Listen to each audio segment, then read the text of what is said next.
अस्सलातु वस्सलामु अलैका या रसूल अल्लाह, अस्सलातु वस्सलामु अलैका या हबीब अल्लाह। प्यारे बच्चों, अस्सलामु अलैकुम रहमतुल्लाहि व बरकातुहू। क्वेश्चन नंबर 3 करते हैं। इसमें लिखा हुआ है investor return R X in rupees after investing X thousand rupees is given quadratic expression.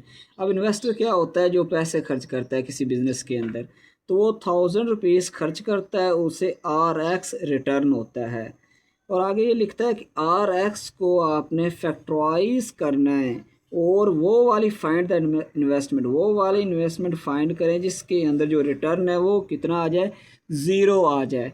तो ये R X is equal to, मैंने लिखा minus X square plus 6x minus 8। तो इसको सोल्व करते हैं। सबसे पहले यहाँ एक्स के साथ प्लस होता था, अब ये है माइनस। तो माइनस को मैं कॉमन जब निकालूंगा तो अंदर वाले साइन सारे चेंज हो जाएंगे। ये माइनस बाहर निकालूंगा, एक्स स्क्र, ये प्लस है तो ये माइनस 6x, ये माइनस है तो प्लस 8। जिस तरह बाहर माइनस होता है 2x, ये आपको समझाने के लिए मैं लिख रहा हूँ, प्लस 3। जब माइनस को अंदर करते हैं तो ये सारे साइन चेंज हो जाते हैं, -3। अब इसी को अगर मैं बाहर निकालूंगा तो ये देखेंगे तो इसके साइन सारे चेंज हो जाएंगे। ये देखो, ये वही चीज़ बन गई है, ठीक है ना। अगर माइनस अंदर मल्टीप्लाई करें तो फिर भी साइन चेंज हो जाए, अगर माइनस बाहर निकाले तो फिर भी अंदर वाले साइन सारे चेंज हो जाते हैं। आगे बेटा इसको करूँगा, ये माइनस एज इट इज़ के बेटा मैं बना लूँगा फैक्टर। फैक्टर कैसे बनाऊँगा? ये x square as it is आ जाएगा, ये -6 है। अगर मैं मल्टीप्लाई करूँ तो 8 है फैक्टराइज के अंदर, अगर प्लस माइनस करूँ तो -6 है, तो -4x माइनस 2x। 4 को 2 से मल्टीप्लाई किया तो 8 आ जाएगा, 4 को 2 से मल्टीप्लाई करें तो 8 आ जाता है, और 4 -4 और -2 करें तो ये -6। ये देखो -4x और -2x कितना हो गया, -6। अब यहाँ ये माइनस एज इट इज़, ये यहाँ इन दोनों में से x कॉमन में निकालूंगा तो x बाहर आ चुका है, एक x बच जाएगा, -4 बच जाएगा। इधर से -2 कॉमन निकालूंगा x, और 2 4 द 8।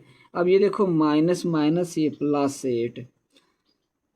आगे ये minus as it is, x -4 x -4 x -4 और ये x -2।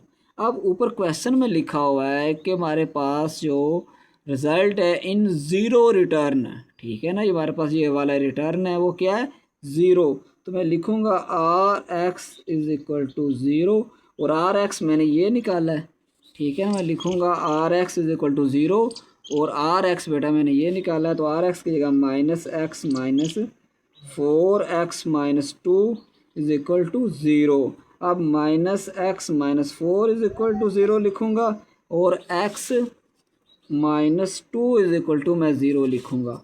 अब यहाँ से ये अंदर वाले साइन चेंज, -x ये +4 इज़ इक्वल टू ज़ीरो, ये -x अब मैं उधर ले जाऊँगा तो -x इधर जाके प्लस हो जाएगा, तो x इज़ इक्वल टू 4 और x इज़ इक्वल टू 2।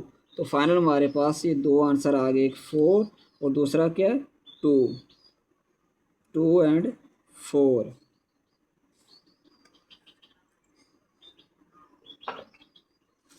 अब बेटा हमारा जो आंसर आया है 2 एंड 4, ये क्या हमारे पास x के इक्वल है, ठीक है। तो x हमने क्या लेट किया था, इधर देखें कि x हमारे पास 1000 था, x क्या है 1000। तो मैं यहाँ लिखूँगा 4000 रुपीज़ और 2000 रुपीज़, इतने वो अगर इन्वेस्टमेंट करता है तो उसके पास ज़ीरो रिटर्न आता है। क्वेश्चन नंबर 4 सोल्व करते हैं। Company profit P of x in rupees from selling x unit of product is model by the cubic expression. अब एक कंपनी है, वो कोई प्रोडक्ट बनाती है और उसके x यूनिट वो सेल करती है। आगे ये लिखता है कि find the break even point where the profit is zero. Break even point वो वाला पॉइंट होता है जब किसी बिजनेसमैन को ना तो नुकसान हो रहा होता है ना उसको फ़ायदा हो रहा होता है। इसको हम सोल्व करते हैं तो P of x is equal to x की power 3 minus 15 x square plus 75x minus 125। अब इसमें बेटा आप देख रहे हैं कि ये एक फार्मूला बन रहा है। फार्मूला कैसे बन रहा है? फार्मूला बेटा मैं इधर लिखता हूँ, A cube A plus B का cube is equal to A का क्यूब प्लस 3a का square B plus 3ab square और प्लस बी का क्यूब। ये फार्मूला बन रहा है। तो अब इसके अंदर a का क्यूब और यहाँ हमारे पास के ये माइनस वाला फार्मूला है, तो यहाँ आएगा माइनस और इधर भी आएगा माइनस माइनस बेटा, फिर इधर भी आएगा माइनस, अगर माइनस वाला फार्मूला है तो माइनस इसको मैं लिख सकता हूँ 5 का क्यूब। 5 का cube 5 multiply by 5 multiply by 5, 3 time 5 multiply का 125 आएगा। अब यहाँ हमारे पास इसके नीचे जो है 3 के नीचे वो a है, इस 3 के नीचे क्यों है b है, तो फार्मूले में लिखा हुआ है माइनस 3a का स्क्वायर। तो यहाँ हमारे पास a क्या है x है, तो इधर मैं लिख दूँगा x का स्क्वायर और आगे b है, b हमारे पास क्या है 5 है, इधर मैं ए बी की वैल्यू लिख देता हूँ। 3 के नीचे जो होता है वो x होता है और 3 के नीचे हमारे वो a की वैल्यू होती है। 3 के नीचे क्या किसकी वैल्यू है a की, और इधर 3 के नीचे क्या वैल्यू 5, ये हमारे पास b की है। तो यहाँ इस फार्मूले के अंदर आपने बेटा पुट करना है 3a का स्क्वायर और ये b 5 आ चुका है प्लस आगे 3, फिर फार्मूले का a की जगह क्या लिखूँगा मैं x, a की जगह x और b की जगह ये 5 का स्क्वायर, ये b का स्क्वायर है और आगे माइनस b का क्यूब। अब इस फार्मूले को हम क्लोज कैसे करते हैं, 3 के नीचे क्या लिखा हुआ है x, इधर 3 के नीचे क्या लिखा हुआ है 5, तो यहाँ क्या है माइनस, तो इधर माइनस आ जाएगा और इधर देखो फार्मूले के अंदर देखो क्यूब है, तो इधर मैं क्यूब लगा दूँगा। तो p of x is equal to x minus 5 cube. आगे वो लिखता है कि वो उसका जो p ऑफ x है प्रॉफिट जो है, अगर वो 0 के इक्वल रखें तो हमारे पास आंसर क्या आएगा, p of x is equal to 0। तो p ऑफ x हमारे पास क्या आंसर है, x minus 5 cube is equal to 0। अब दोनों तरफ हम क्या करेंगे, इस क्यूब को ख़त्म करने के लिए दोनों तरफ क्यूब रूट ले लेंगे। क्यूब रूट x माइनस 5 की पावर 3 1/3, ये क्यूब रूट की वैल्यू होती है 1/3, इधर भी 1/3, ये इससे कैंसिल, x माइनस 5 0 की पावर जितनी भी आंसर 0 और ये x माइनस 5 इधर जाके हो जाएगा प्लस हो जाएगा। तो अगर वो 5 यूनिट बेचेगा तो उससे ना तो कोई फ़ायदा हो रहा होगा ना ही नुकसान हो रहा होगा। तो ये ब्रेक इवन पॉइंट बड़ा ज़रूरी होता है, क्योंकि ब्रेक इवन पॉइंट के अंदर बिजनेसमैन को ये तो पता होता है कि उससे नुकसान नहीं हो रहा।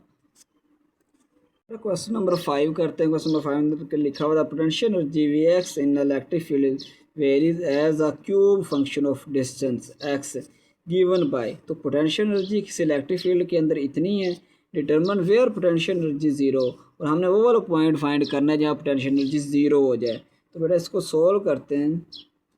v ऑफ x या पोटेंशियल एनर्जी को v से नोट किया 2x cube minus 6x square plus 4x। अब यहाँ देखें x कॉमन आ रहा है तो दूसरा 2 भी कॉमन आ रहा है, क्योंकि 2 1 दा 2 होता है, 2 3 दा 6 होता है, 2 2 दा 4 होता है, तो 2 कॉमन आ जाएगा, x कॉमन आ जाएगा, पीछे रह जाएगा x स्क्वायर माइनस 2 3 दा 6, x बाहर कॉमन, एक x बच जाएगा और इधर से 2 और x कॉमन हमने ले लिया, ये 2x आ जाएगा। और अब यहाँ पर इसके हमने फैक्टराइज करनी है कि मल्टीप्लाई करें तो 2 आए, प्लस माइनस करें तो हमारे पास 3 है, तो x square minus 2x minus x, ये -2 और -1 कितना हो जाएगा -3x, और ये 2 1 दा 2 हो जाएगा। अब यहाँ से 2x और इन दोनों में से x कॉमन आ जाएगा, पीछे रह जाएगा 2 और इन दोनों में से कुछ भी कॉमन नहीं आएगा, ये माइनस बाहर और ये x। अब यहाँ मुझे प्लस चाहिए तो यहाँ मुझे माइनस लगाना पड़ेगा, माइनस माइनस प्लस -2। अब यहाँ से ये 2x उसके बाद ये x माइनस 2 इसको मैं एक बार लिखूँगा, x माइनस 1 ये बच जाएगा, और अब यहाँ तक इसको हमने सोल्व कर लिया। नेक्स्ट क्या करेंगे हम, ये वी एक्स जो पोटेंशियल एनर्जी बेटा हमारे पास है वो क्या है, ज़ीरो है। तो पोटेंशियल एनर्जी कब ज़ीरो होगी, तो वी एक्स को हम ज़ीरो की इक्वल आप लिख सकते हैं, क्योंकि क्वेश्चन में लिखा हुआ है कि इसको ज़ीरो ये कब होगी। वी एक्स हमारे पास ये हमने फाइंड किया था, 2x x minus 2 x minus 1 is equal to zero. तो 2x is equal to zero हम लिख सकते हैं, x minus 2 is equal to zero, ये 2x ज़ीरो के इक्वल, x माइनस 2 ज़ीरो के इक्वल, और ये x माइनस 1 ज़ीरो के इक्वल। अब यहाँ से ये 2 मल्टीप्लाई हो रहा है, इधर आके डिवाइड, ये इधर माइनस हो रहा है 2, इधर आके प्लस, ये इधर माइनस 1 माइनस हो रहा है, इधर आके प्लस। तो यहाँ से x is equal to zero पे डिवाइड करें तो ज़ीरो, और x इज इक्वल टू 2, और ये x इज इक्वल टू 1। अगर हमारे पास जो x है, जो डिस्टेंस है, या तो ज़ीरो या तो 1 और या तो 2 हो, तो फिर हमारे पास इसका आंसर पोटेंशियल एनर्जी ज़ीरो हो सकती है। वैसे भी इसके अंदर अगर आप x की जगह पुट करेंगे तो आपके पास भी x ज़ीरो हो जाना है। मसलन अगर इधर मैं 2 लिखता हूँ तो 2 माइनस 2 क्या हो जाएगा, ज़ीरो, सारा पॉइंट ज़ीरो हो जाएगा। अगर x इज इक्वल टू 1 लिखता हूँ तो फिर भी ये सारा पॉइंट ज़ीरो हो जाएगा, और x की जगह मैं ज़ीरो पुट करता हूँ तो ये मल्टीप्लाई जब होगा तो ये सारा पॉइंट क्या हो जाएगा, ज़ीरो हो जाएगा। पोटेंशियल एनर्जी फाइनल हमारी ज़ीरो हो जाएगी। क्वेश्चन नंबर 6 में लिखा है, in structure engineering the deflection y of x equal to zero a beam is given by. तो स्ट्रक्चर इंजीनियरिंग के अंदर जिस तरह वो बिल्डिंग के अंदर बीम डालते हैं, तो उस बीम की बेटा जो डिफ्लेक्शन है ना, वो हमारे पास y x is equal to x square minus 8x plus 6 है, और उसकी डिफ्लेक्शन हमने ज़ीरो इसके अंदर फाइंड करनी है। चलो हम इसकी डिफ्लेक्शन फाइंड करते हैं कि ज़ीरो डिफ्लेक्शन किस पॉइंट के ऊपर आएगी। तो यहाँ हमारे पास y of x is equal to x square minus 8x plus 6 है, और इसकी हमारे पास डिफ्लेक्शन ज़ीरो। तो ये हमारे पास बीम की वैल्यू है, तो इसको हमने ज़ीरो के इक्वल रख दिया है, क्योंकि ये ज़ीरो का डिफ्लेक्शन हम इसकी रख सकते हैं। हमने पॉइंट फाइंड करना है ज़ीरो डिफ्लेक्शन के ऊपर, तो Y X is equal to zero, चाहे पहले रख लें चाहे बाद में। तो Y X is equal to zero question के मुताबिक मैंने रखा। उसके बाद Y X is equal to मैं इधर लिख सकता हूँ 2x square minus 8x plus 6 is equal to zero. ये हम बाद में भी इसको सोल्व करके ज़ीरो के आंसर रख सकते हैं, लेकिन पहले रखने का ये फ़ायदा होगा कि अब यहाँ से बेटा मैं 2 को कॉमन निकाल लूँगा, और यहाँ से आ जाएगा एक्स स्क्वायर, और 2 4 द 8x, और 2 3 द 6। 2 को मैंने कॉमन निकाल लिया, 2x का स्क्वायर, 2 4 द 8x, और 2 3 द 6 इज इक्वल टू ज़ीरो। अब 2 इधर मल्टीप्लाई हो रहा है बेटा, जब इधर जाएगा इस तरफ तो 2 मल्टीप्लाई इधर आके डिवाइड हो जाएगा। अब आगे X square minus 4x plus 3 is equal to, जब ज़ीरो को 2 पे डिवाइड करते हैं तो आंसर ज़ीरो ही आता है। अब यहाँ हमारे पास है कि इधर 3 है, और मल्टीप्लाई करें तो 3 है, और प्लस माइनस करें तो 4 है। तो एक्स स्क्वायर, इसको मैं अगर minus 3x minus x, 3x और 1x कितना हो जाएगा, 4 3 1 4, और ये प्लस 3 एज इट इज़। अब यहाँ से कॉमन क्या आ सकता है, इन दोनों में से x कॉमन आ सकता है, पीछे रह जाएगा x माइनस 3। x हमने बाहर निकाल लिया, x के बाहर निकाल तो एक x ये बाहर, और माइनस 3 बाहर जाएगा। अब यहाँ से कॉमन क्या आ सकता है, माइनस, और ये x, जब माइनस बाहर निकालूंगा अंदर वाले साइन चेंज हो जाएंगे। ये x के साथ माइनस था, ये प्लस, और इसके साथ प्लस था तो ये माइनस, क्योंकि माइनस माइनस प्लस होता है, इज इक्वल टू ज़ीरो। अब x minus 3 is equal to zero रख सकता हूँ। x इधर अगर मैं 1 लिखता हूँ x माइनस 3 के साथ तो कोई फ़र्क नहीं पड़ेगा, क्योंकि x माइनस 3 को 1 से मल्टीप्लाई करूँगा तो आंसर वही आएगा। तो x minus 1 is equal to zero. अब x इज इक्वल टू 3 और x इज इक्वल टू 1। अगर हम x की वैल्यू 3 रखते हैं और x की वैल्यू 1 रखते हैं, तो हमारे पास उस बीम की जो डिफ्लेक्शन है वो ज़ीरो आएगी, यानी कि उस बीम के अंदर कोई डिफ्लेक्शन नहीं होगी, यानी कि वो बिल्कुल सीधा स्ट्रेट होगा, यानी कि टेढ़ा मेढ़ा नहीं होगा। अगर आप x इज इक्वल टू 3 रखते हो और x इज इक्वल टू 1 रखते हो तो डिफ्लेक्शन ज़ीरो आएगी।